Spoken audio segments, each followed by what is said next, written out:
Here is a story that goes to the heart of everything we focus on in this show. Where does power really lie? With we the people or the anonymous bureaucrats and technocrats and lobbyists and power brokers in big government and big business who for 50 years have run the world in their interests? This is what the populist revolution is all about. The votes for Trump in 2016, Brexit, many more around the world. A huge part of it is national sovereignty. As President Trump puts it, America first. That is a massive change. Establishment leaders did not put America first. They put global corporations with their global interests first. That globalist ideology still infects much of our system.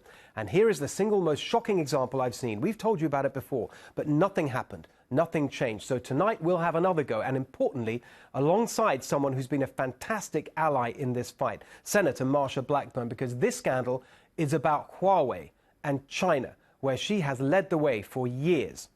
This scandal and the broader question of what to do about Huawei is about whether we have the will to fight China's plan to topple America as the world's superpower, or whether we just meekly give in. As we've shown you many times, the brutal authoritarian regime in China has a stated aim and specific plans for world domination economically and militarily. They know that America is the only thing that stands in their way, and that technology is the only way they can defeat America. That's why for over a decade they've been building up their technological capabilities, often by stealing ours overtly and covertly by spying. A central component of that strategy is the telecom company Huawei.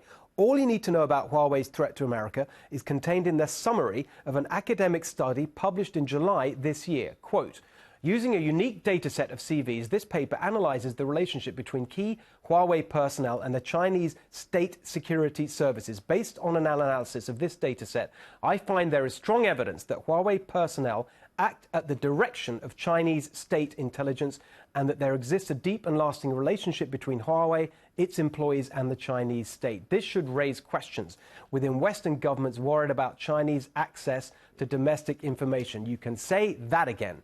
In the light of this new evidence, the shocking national security scandal we told you about a few months ago is now a national security crisis that demands an immediate response from our government. This man, Samir Jain, was President Obama's head of cyber security. He is now a lobbyist for Huawei on cyber security matters. As our friend Congressman Mike Gallagher, a frequent guest on this show, put it in a letter to FBI Director Christopher Wray, Mr. Jain's seniority and intimate knowledge of U.S. cybersecurity policy are now in the service of a state-directed company that, according to recent reports, has received funding from the National Security Commission of the Chinese Communist Party, the People's Liberation Army, and Chinese intelligence services. I am deeply concerned that his current employment may jeopardize American national security and undermine efforts by the United States to rally the international community against threats posed by Huawei. Now, Samir Jain is not some freelancer. He's a partner at prestigious Washington law firm Jones Day. Full disclosure, a firm which also has a partner who's a good friend of mine, who's represented my company in the past, and which also represents Fox on various matters. Like many other giant global firms that mix legal and lobbying services, Jones Day includes foreign governments amongst its clients. But as I've said many times, foreign governments have ambassadors. They have embassies. Why the hell do they need lobbyists as well? Now, here's what in many ways is the worst thing about this. It's all completely legal, completely above board. Nobody broke any law or contravened any regulation, not Samir Jain, not Jones Day, not Huawei itself. Still, I would argue, given that China is clearly America's enemy and has been at war with us for decades, that helping Huawei amounts to aiding and abetting an enemy. So, what is the right way to handle this obvious national security crisis? Certainly not what we have now. The stupid laws of our stupid leaders have created a system that gives the appearance of accountability without the reality of accountability. They call it transparency. As long as people like Samir Jain and companies like Jones Day openly declare that they're working for foreign entities, there's no bar on them doing so. The idea is that transparency will bring the accountability. If there's a real problem, the transparent disclosure of any activity will be enough to prevent harm. But that is obviously false. In this case, Samir Jain and Jones Day did everything by the rules. The reason we know about them working for Huawei is that they disclosed it in a filing under the Lobbying Disclosure Act. They operated the system exactly as intended. And then, so did I. I brought the transparency by reporting on this scandal, on this show. Twice, actually. The president saw it and tweeted about it. And what has been the result of all that? Absolutely nothing.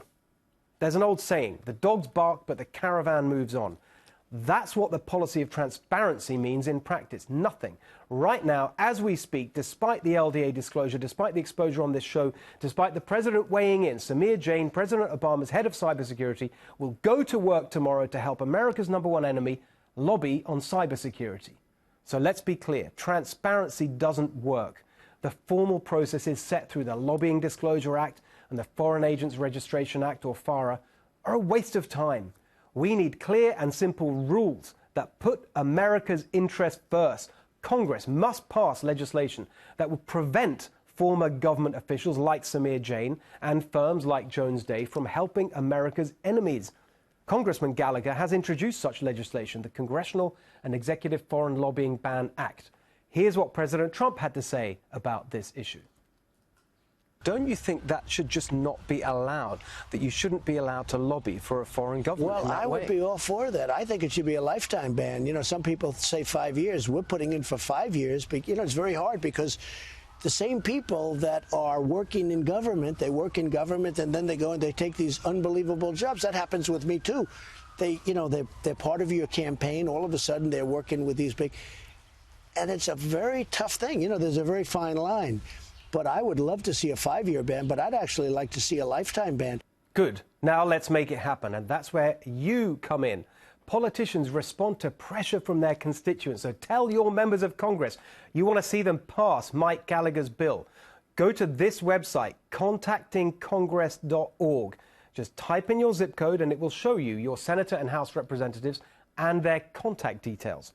But while we campaign for new laws to prevent this kind of thing happening again, we mustn't let it just slip by with no accountability or consequence. We asked Samir Jain to come on and explain himself, but needless to say, he was too contemptuous of the American people to bother.